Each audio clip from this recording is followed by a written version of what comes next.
Are you mispronouncing these common English words? Don't worry, most people do. Let's break it down rule by rule. Some of these rules even confuse the native speakers. If you notice, cough, enough, though, true, thorough have the same OUGH endings, but they all sound different. Take a minute. Try it. What if I told you mastering English pronunciation isn't as hard as it seems to be? It all comes down to just 4 key principles. And today what we're going to do is learn those 4 rules with the help of these pronunciations right here on the screen. Now, one thing I want you to understand before we begin the video, which is your accent is natural. There is absolutely no need to change your accent. We are only going to work on the pronunciation part. Pronunciations are global and they should be learned.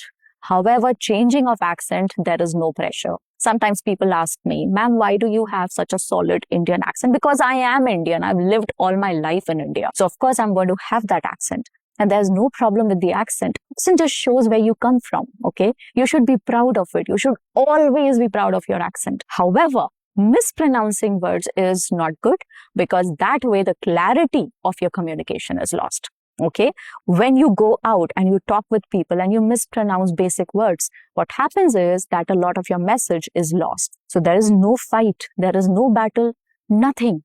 We're just trying to learn what there is to improve at what we want to learn, which is English language roots. So we are here for a common purpose. Let's start with the rule number 1. Syllable stress. Tell me, how do you pronounce this word? Women, not women. No, women. Okay, another one. This word. Vegetable? No. Vegetable. Vegetable. Next is this word. Comfortable? No, not comfortable. And this is not about accent. It's comfortable. Comfortable. Comfortable. Next is this. How do you pronounce this word? Determine? No, incorrect. Determine. Determine. Okay, this word. Photography? Photography? No. Photography. Photography. Next word. This. Epitome? Incorrect. Epitome. Epitome. Okay, very common word. How do you pronounce this? Police, police, police, police. Last one. This word. Hotel, hotel, hotel. And same goes for Nobel, not Nobel Prize, Nobel Prize. This brings me to my rule number 1, which is syllable stress. Now, this one is crucial because stressing the wrong part of a word can totally change its sound, sometimes making it hard to understand. It's all about which part of the word you emphasize. So instead of saying hotel, now here you're laying the stress on ho instead of tel, the second half of the word. Hotel. Think of it like a bouncing ball, okay? It lands the hardest on the stressed syllable of the word. Okay, now break it down one by one. Stress on the first syllable.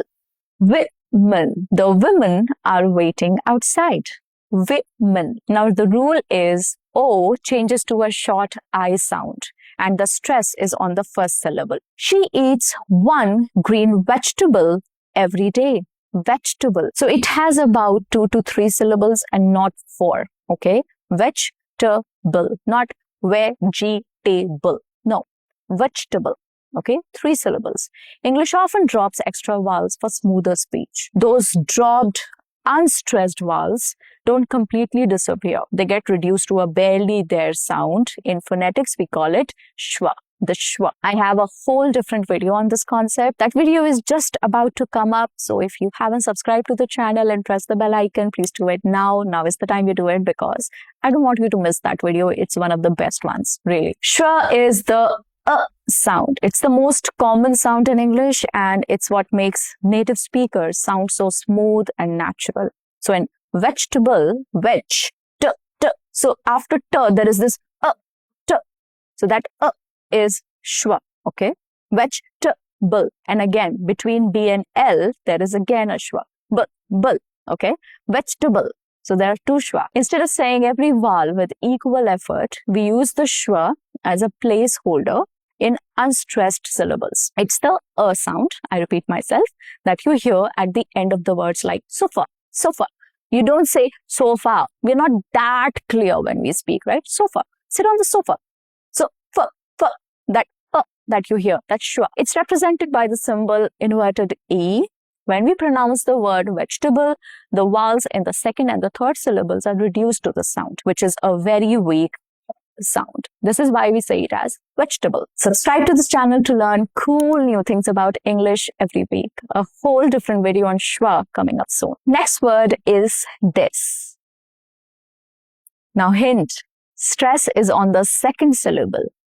You must determine the winner carefully. Determine. Okay. Next, this one. She is the epitome of kindness. Epitome. Some words keep their Greek and Latin roots. Here the stress falls on the second syllable, which is epitome. Epitome. Okay. The second syllable is the important syllable, the stress syllable. Next is this. The police arrived on time. Police. The stress is on the last syllable, which is lease. Police. Next is this word. We stayed at a 5-star hotel in Paris. Stress is on the second syllable again and not on the first one. Our second major insight, rule number 2, is the silent letter rule. Okay, tell me, how do you pronounce these words? Receipt, receipt, and not receipt. No, no per. Receipt. Debt, debt, not deb. No b. Debt. Almonds, not almonds. No.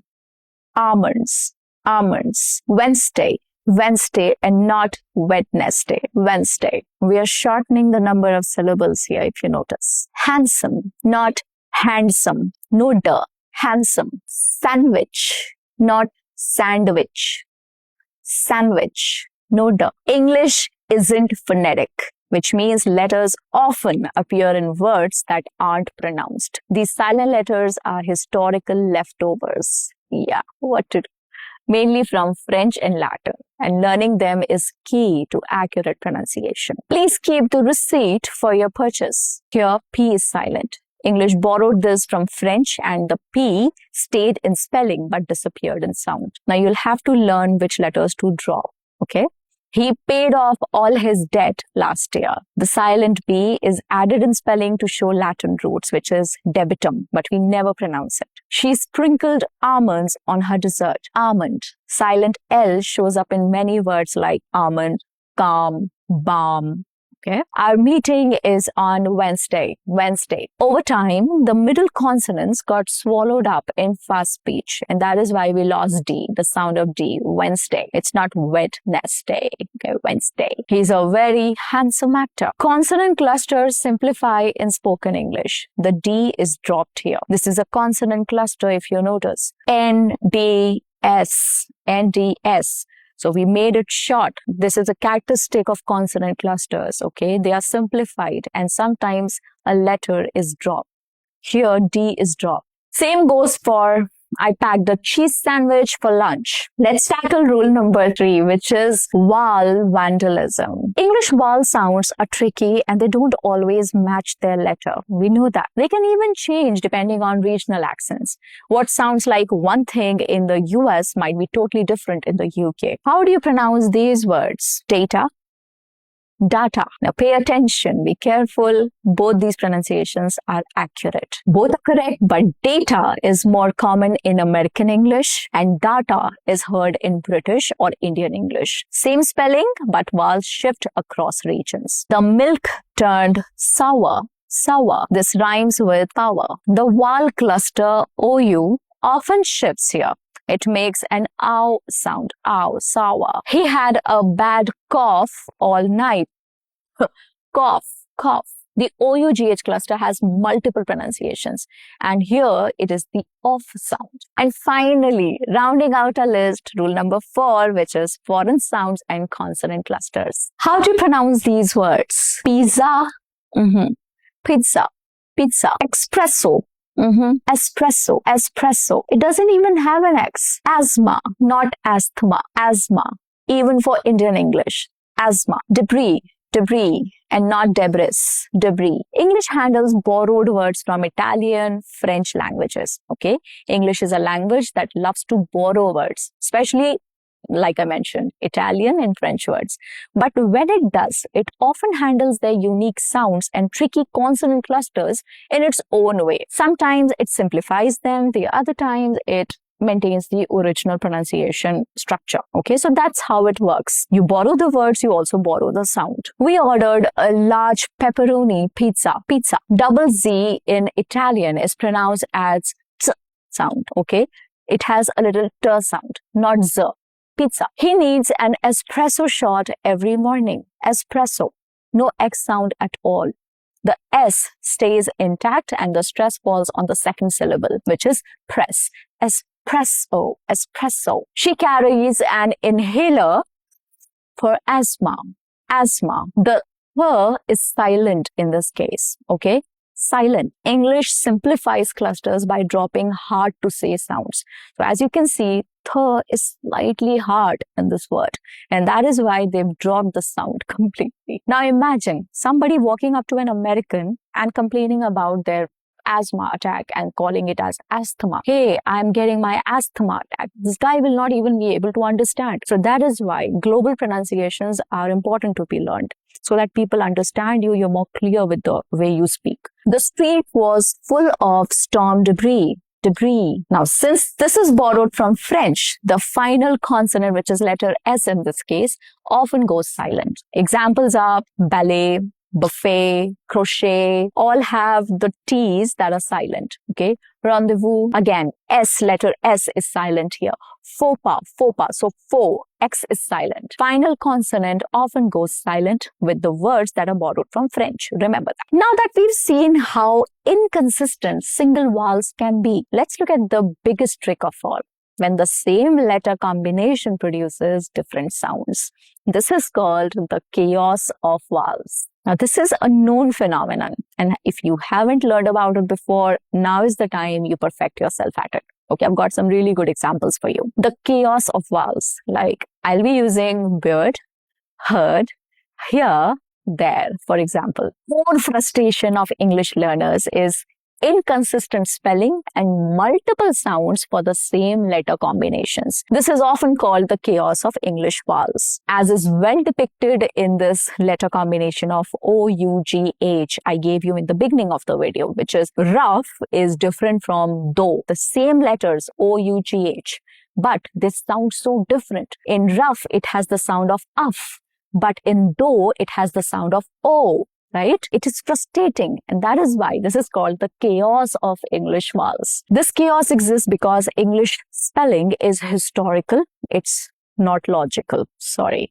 Unlike phonetic languages, you can't always guess the sound from the spelling, which is the case with Hindi. You can always guess the sound of the word by just looking at the spelling, but that's not the case with English. You simply have to memorize English. Next is heard. Heard, again E-A-R, but here the pronunciation changes. It becomes heard, H-U-R-D sound. The sound is of U-H-R. It rhymes with bird or turd. Next is bear. Now here E-A-R takes the sound of air, something like air, bear. It rhymes with pear or hair. Next is earn. Now here E-A-R becomes earn, the same sound as heard. Okay, let's take one more example. The sound of E-R-E is of E-E. But when you place it in there, it becomes there. It rhymes with air.